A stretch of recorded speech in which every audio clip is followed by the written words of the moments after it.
ప్రేమ ఈ రెండు అక్షరాల పదం సృష్టికి ఆధారం. తండ్రి ప్రేమ, తల్లి ప్రేమ, తోబుట్టువుల ప్రేమ, స్నేహితుల ప్రేమ, ఇలా ఎన్నో ప్రేమ బంధాలు మనుషుల జీవితంలో పెనవేసుకుని ఉంటాయి. కానీ వీటన్నిటినీ మించిన ఒక ప్రేమ ఉంది. అదే మనం భగవంతునిపై చూపే ప్రేమ. దీనినే భక్తి అంటాం. మరి ఒక సామాన్య భక్తురాలైన మానవ కన్య సాక్షాత్తు ఆ సృష్టికర్త అయిన శ్రీ మహావిష్ణువుని తన భర్తగా కోరుకుని తన సర్వస్వంగా భావించింది. ఆమె భక్తిలోని పవిత్రతకు, ఆ ప్రేమలోని నిజాయితీకి ముగ్ధుడైన ఆ భగవంతుడే దివి నుంచి భువికి దిగివచ్చి ఆమెను వివాహం చేసుకున్నాడు. అలాంటి ఒక అద్భుతమైన అపురూపమైన ప్రేమ కథే మన గోదాదేవి చరిత్ర. భూదేవి అవతారంగా తాను ధరించిన పూలమాలలు దేవుని మెడలో వేసి ఆ దేవుడినే భర్తగా పొందిన ఆండాళ్ తల్లి చరిత్ర. ఈ వీడియోలో గోదాదేవి పుట్టుక నుండి ఆమె శ్రీ రంగనాథునిలో ఐక్యం అయ్యే వరకు జరిగిన ప్రతి అద్భుతాన్ని కళ్ళకు కట్టినట్టు తెలుసుకుందాం. అయితే ఆ మహిమలన్నిటినీ తెలుసుకోవాలంటే ఖచ్చితంగా ఈ వీడియో చివరి వరకు పూర్తిగా చూడాల్సిందే. అలాగే ఈ ఛానల్ని కొత్తగా చూస్తున్నట్లయితే వెంటనే ఈ వీడియోని లైక్ చేసి ఛానల్ని సబ్స్క్రైబ్ చేసుకోండి. ఈ వీడియోని హైప్ చేయడం మర్చిపోకండి. వీడియో ప్రారంభించే ముందు ఆ శ్రీకృష్ణుని తలుస్తూ జై శ్రీకృష్ణ అని కామెంట్ చేయండి.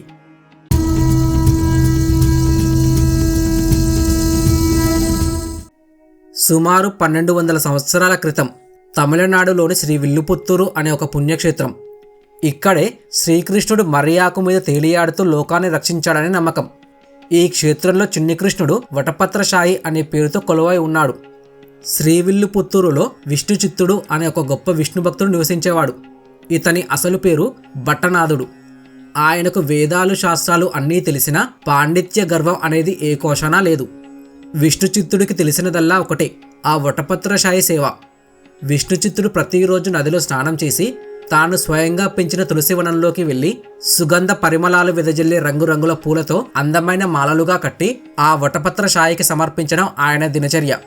ఆ పూలమాలలను స్వామికి అలంకరించినప్పుడు అతని ముఖంలో కనిపించే తృప్తి, ఆనందం వర్ణనాతీతం. విష్ణు చిత్తుడికి స్వామి సేవ తప్ప మరో లోకం తెలియదు. అందుకే ఆయన్ని అందరూ పెరియాల్వార్ అని పిలిచేవారు. అంటే గొప్ప ఆల్వార్ అని అర్థం. ఆల్వార్లు అంటే విష్ణు భక్తులు మునిగి తేలిన మహాభక్తులు. ఆ 12 మంది ఆల్వార్లలో విష్ణు చిత్తుడు ఒకరు. అయితే విష్ణు చిత్తుడికి అంతా బాగానే ఉంది. కానీ ఆయన మనసులో ఒక చిన్న వెలితి. అదేంటంటే విష్ణు చిత్తుడికి సంతానం లేదు. తన తర్వాత ఆ నందనవనాన్ని చూసుకునేందుకు, స్వామివారికి మాలలు కట్టి సమర్పించేందుకు ఒక వారసుడు లేడే అని అప్పుడప్పుడు మదనపడేవాడు. అలా రోజులు గడుస్తుండగా ఒకరోజు కర్కాటక మాసం శుక్లపక్ష చతుర్థి మంగళవారం ఆకాశంలో పూర్వ పాల్గొని నక్షత్రం ప్రకాశిస్తోంది. ఆ రోజు విష్ణుచిత్తుడు యథావిధిగా తన తులసి వనంలో మొక్కలకు నీరు పోస్తూ మట్టిని తవ్వుతున్నాడు.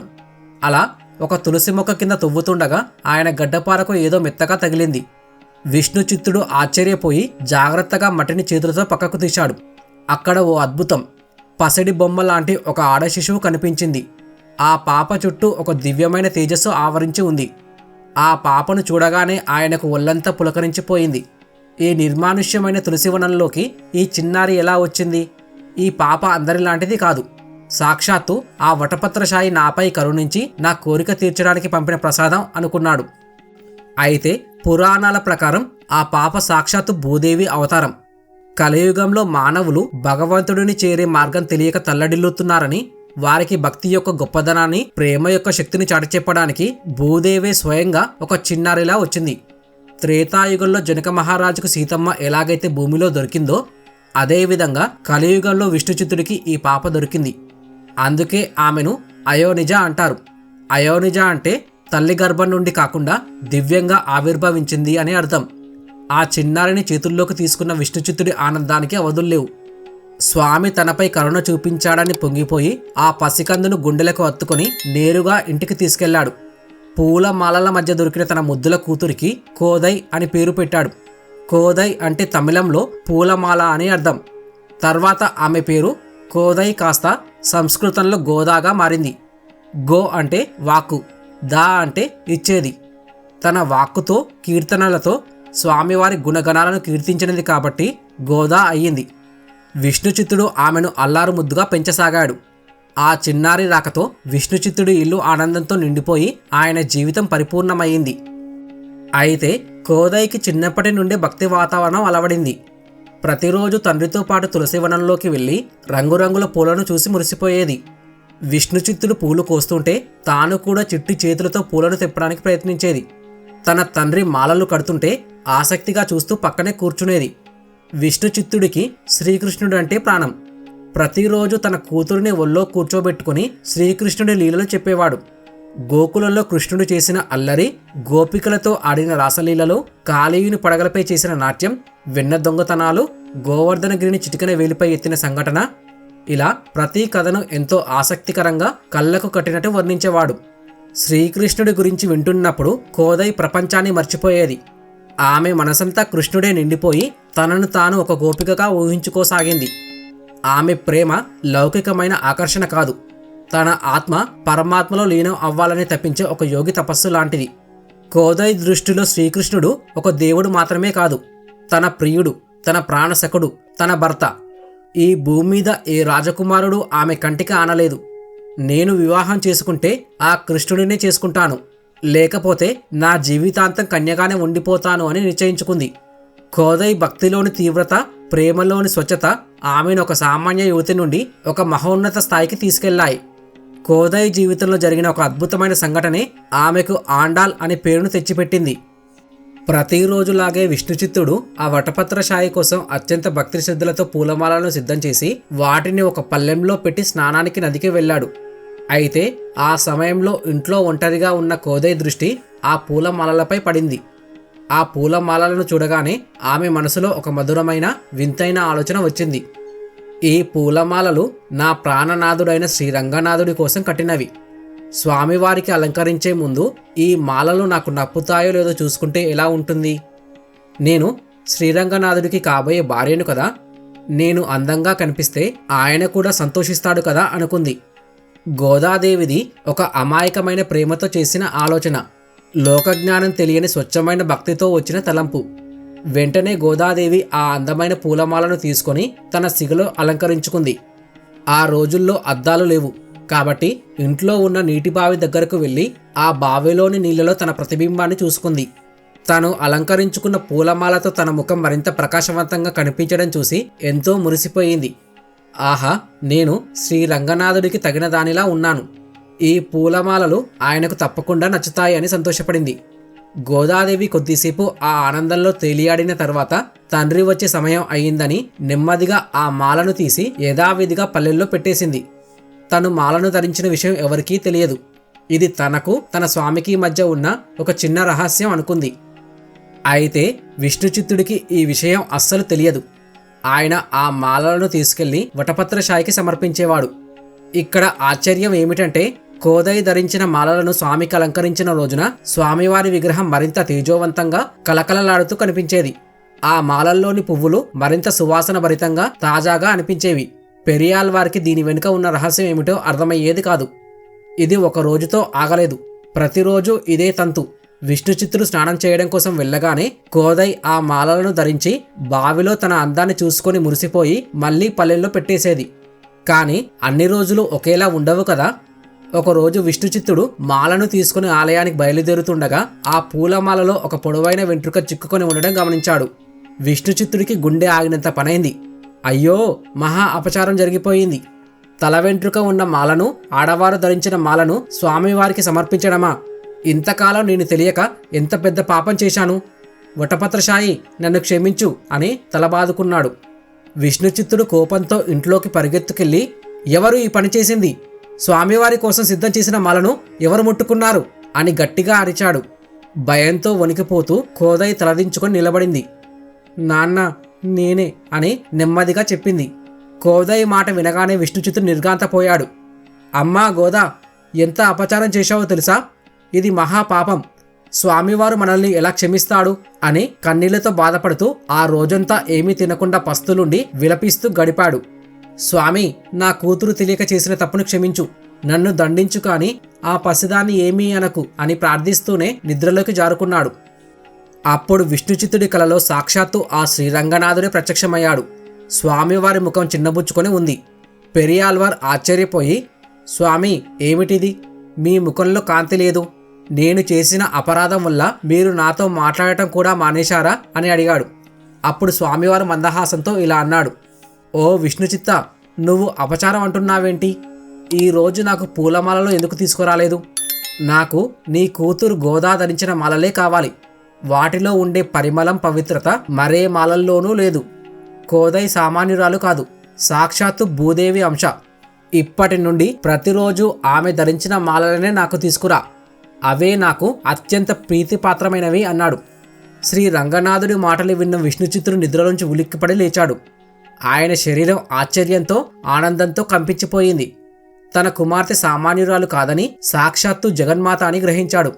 వెంటనే వెళ్ళి గోదాదేవి పాదాలపై పడి, తల్లి, నన్ను క్షమించు, నీ గొప్పదనాన్ని నేను తెలుసుకోలేకపోయాను అని ఏడ్చాడు. ఆ సంఘటన వలన గోదాదేవి చూడి కొడుత్త నాచియార్గా ప్రసిద్ధికెక్కింది. తమిళంలో చూడి అంటే ధరించినది, కొడుత్త అంటే ఇచ్చినది, నాచియార్ అంటే అమ్మవారు అని. అంటే తాను ధరించిన మాలలను స్వామికి సమర్పించిన అమ్మవారు అని అర్థం. సంస్కృతంలో ఇదే పేరు ఆముక్త మాల్యదగా పిలుస్తారు. శ్రీకృష్ణదేవరాయలు ఈ పేరుతోనే ఒక అద్భుతమైన కావ్యాన్ని రచించారు. అయితే గోదాదేవికి శ్రీకృష్ణుడిపై ఉన్న ప్రేమ రోజురోజుకు పెరిగిపోసాగింది. ఆమె స్వామివారినే భర్తగా పొందాలని తీవ్రమైన సంకల్పం చేసుకుంది. ఆ సంకల్పాన్ని నెరవేర్చుకోవడానికి గోదాదేవి ఒక కఠినమైన వ్రతాన్ని ఆచరించాలని నిర్ణయించుకుంది. అదే మార్గళి వ్రతం. దీనినే ధనుర్మాస వ్రతం అంటారు. ధనుర్మాసం అంటే దేవుళ్లకు బ్రాహ్మీ ముహూర్తం. ధనుర్మాసంలో చేసే వ్రతాలు, పూజలు విశేషమైన ఫలితాలను ఇస్తాయని నమ్మకం.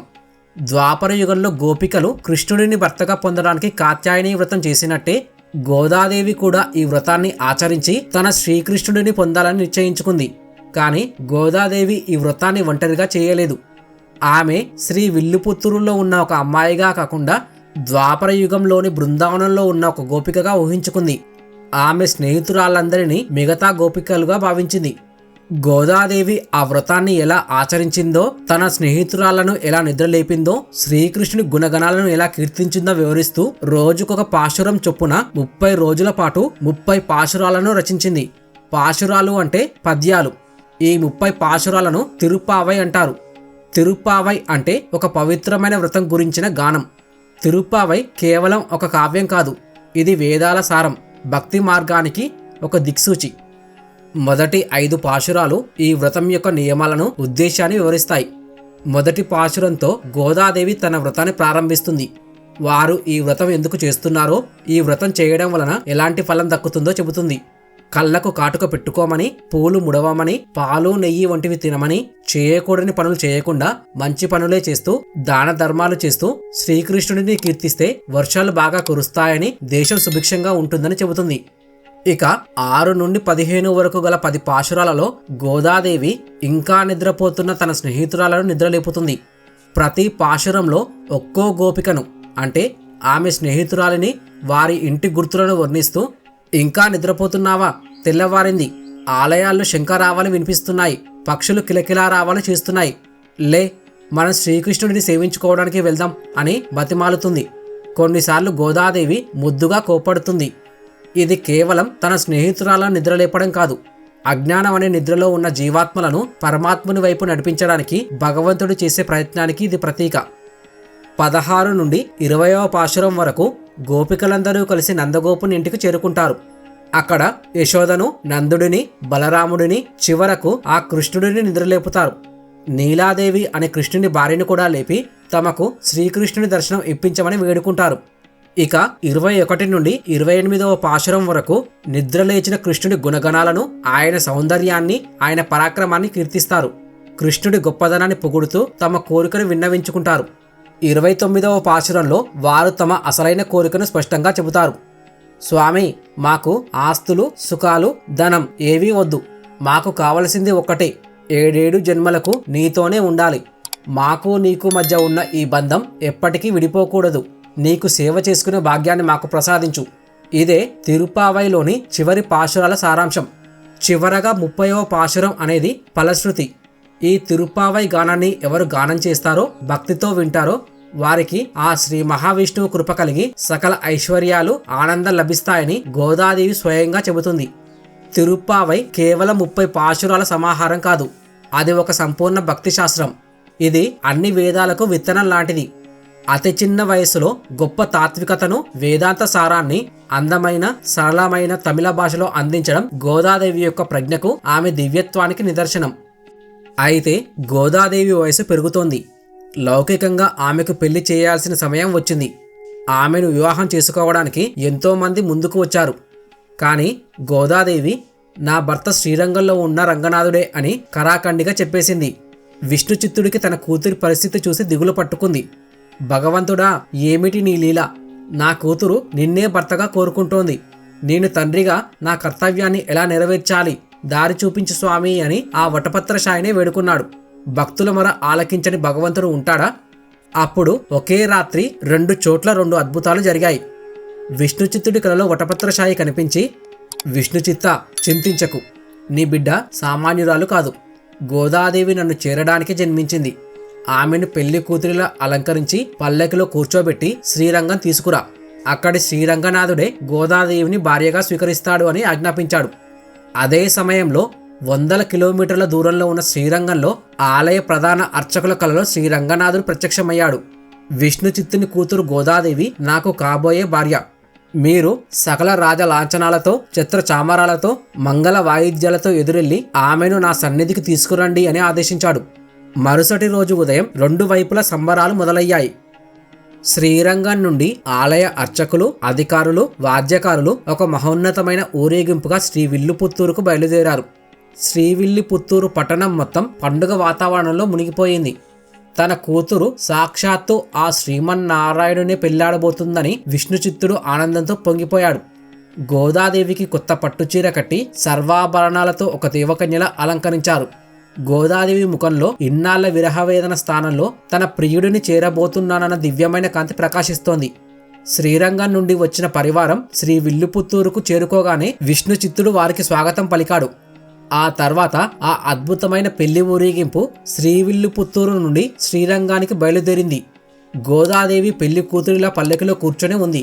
విష్ణుచిత్తుడికి తన కూతురు అత్తవారింటికి వెళ్తోందన్న ఆనందం ఒకవైపు, అదే సమయంలో తనను విడిచి వెళ్తోందన్న కొద్దిపాటి దిగులు, ఈ రెండింటి మధ్య నలిగిపోతూ పల్లకి వెంటే నడిచాడు. ఆ ఊరేగింపు కావేరీ నదిని దాటి శ్రీరంగం పట్టణంలోకి ప్రవేశించి పల్లకి నేరుగా శ్రీ రంగనాథుని ఆలయంలోని గర్భగుడి ముందు ఆగింది. కోదై నెమ్మదిగా పల్లెకి దిగింది. గోదాదేవి కళ్ళు నేరుగా గర్భగుడిలో శేషతల్పంపై పౌళించి ఉన్న తన ప్రాణనాథుడైన శ్రీ రంగనాథుడిపై స్థిరంగా నిలిచిపోయాయి. ఆమెలో భయం లేదు. ఆమె అడుగులు తడబడలేదు. ఇంతకాలం తాను ఎవరి కోసమైతే తప్పించిందో, ఎవరి రూపమైతే తన హృదయంలో నింపుకుందో, ఆ రంగనాథుడిని చేరబోతున్న క్షణం రానే వచ్చింది. గోదాదేవి నెమ్మదిగా ఒక్కో అడుగు వేసుకుంటూ గర్భగుడి లోపలికి వెళ్ళింది. అక్కడే ఉన్న విష్ణుచిత్తుడు, అర్చకులు, భక్తులు అందరూ శ్వాస బిగబట్టి చూస్తున్నారు. ఆమె నేరుగా వెళ్ళి ఆ శ్రీరంగనాథుడి పాదాల చెంత నిలబడింది. ఆయన్ని తనివి తీరా చూసుకుంది. గోదాదేవి కళ్ళ నుండి ఆనంద బాష్పాలు రాలాయి. ఆ తర్వాత ఒక అద్భుతం జరిగింది. కళ్ళు జిగేల్మనే ఒక దివ్యమైన కాంతిపుంజం గర్భగుడి అంతా వ్యాపించింది. ఆ మెరుపు కాంతి తగ్గిన తర్వాత చూస్తే అక్కడ గోదాదేవి లేదు. ఆమె తన ప్రియుడైన శ్రీ రంగనాథుని దివ్యమంగళ స్వరూపంలో ఐక్యమైపోయింది. ఒక జీవాత్మ పరమాత్మలో లీనమైనట్టు, ఒక నది సముద్రంలో కలిసినట్టు గోదాదేవి తన ప్రేమతో, భక్తితో ఆ పరమాత్ముడిలో శాశ్వతంగా కలిసిపోయింది. అయితే ఇదంతా మకర సంక్రాంతికి ముందు భోగి రోజు జరిగింది. అందుకే ప్రతి వైష్ణవాలయంలో భోగినాడు గోదాదేవికి విష్ణుమూర్తితో కళ్యాణం జరుపుతారు. ఆండాల్ తల్లి భగవంతునిలో ఐక్యమయ్యే అద్భుతాన్ని చూసిన విష్ణుచిత్తుడు, అక్కడున్న వారందరూ ఆనందాశ్చర్యాలతో గోదా రంగనాయకి మాతాకి జై అంటూ జయ జయ ధ్వానాలు చేశారు. తన గారాల కూతురు భగవంతుడిలో ఐక్యమై శాశ్వతత్వాన్ని పొందిందని విష్ణుచిత్తుడు ఆనంద పారవశ్యంలో మునిగిపోయాడు. గోదాదేవి కథ ఇక్కడితో ముగిసిపోలేదు. నిజానికి ఆమె ప్రభావం ఇక్కడి నుండే మొదలైంది. ఆమె భగవంతునిలో ఐక్యమైనప్పటికీ ఆమె మహిమ, ఆమె సందేశం నేటికీ మనతోనే ఉన్నాయి. శ్రీ మహావిష్ణు సేవకే తమ జీవితాలను అంకితం చేసిన 12 మంది ఆల్వార్లలో గోదాదేవి ఏకైక మహిళా ఆల్వార్. స్త్రీలు కూడా భక్తి మార్గాల్లో అత్యున్నత శిఖరాలను అధిరోహించగలరని నిదర్శనం. శ్రీ విల్లుపుత్తూరులో ఇప్పటికీ ప్రతి సంవత్సరం గోదాదేవి శ్రీ రంగనాథుల కళ్యాణాన్ని అత్యంత వైభవంగా నిర్వహిస్తారు. ఈ వేడుకను చూడటానికి లక్షలాది మంది భక్తులు తరలివస్తారు. గోదాదేవి రచించిన తిరుప్పావై తమిళ సాహిత్యంలోనే కాదు, భారతీయ భక్తి సాహిత్యంలోనే ఒక మణిపూస. ఇప్పటికీ ధనుర్మాసం వచ్చిందంటే చాలు ప్రపంచవ్యాప్తంగా ఉన్న వైష్ణవ ఆలయాల్లో ఇళ్లల్లో తిరుప్పావై గానం మారుమోగుతుంది. తిరుప్పావై పఠించడం ద్వారా భగవంతుని అనుగ్రహాన్ని పొందవచ్చని భక్తుల ప్రగాఢ విశ్వాసం. గోదాదేవి జీవితం మనకు ఒక గొప్ప సందేశాన్ని ఇస్తుంది. పరమాత్ముడిని చేరడానికి కఠినమైన తపస్సులు, క్లిష్టమైన యజ్ఞయాగాలు మాత్రమే మార్గం కాదు. స్వచ్ఛమైన, నిష్కల్మషమైన ప్రేమ, అచంచలమైన భక్తి ఉంటే చాలు భగవంతుడిని సులభంగా చేరవచ్చు. మతం, కులం, లింగం, వయసు ఇవేవి భక్తికి అడ్డంకులు కావు. మనసులో ప్రేమ ఉంటే ఎవరైనా గోదాదేవిలా ఆ దేవుడిని పొందవచ్చు. ఆ గోదాదేవి తల్లి ఆశీస్సులు మనందరిపై ఎల్లప్పుడూ ఉండాలని మనస్ఫూర్తిగా కోరుకుంటూ ఈ అద్భుతమైన ఆండాల్ చరిత్రను చూసినందుకు మీకు ధన్యవాదాలు. మిత్రులారా, కామెంట్స్ విభాగంలో జై గోదామాత అని టైప్ చేసి మీ భక్తిని చాటుకోండి. అంతేకాదు మిత్రులారా, ఈ వీడియో చేయడానికి మాకు చాలా సమయం పట్టింది. కానీ ఈ వీడియోని లైక్ చేసి ఛానల్ని సబ్స్క్రైబ్ చేయడానికి మీకు 2 సెకండ్లు కూడా పట్టదు. అందుకే ఈ వీడియో నచ్చితే తప్పకుండా లైక్ చేసి ఛానల్ని సబ్స్క్రైబ్ చేసుకోండి. అలాగే ఈ వీడియోని హైప్ చేయడం మర్చిపోకండి. మరో అద్భుతమైన ఆధ్యాత్మిక గాథతో మళ్ళీ మీ ముందుకు వస్తాం. జై గోదామాత.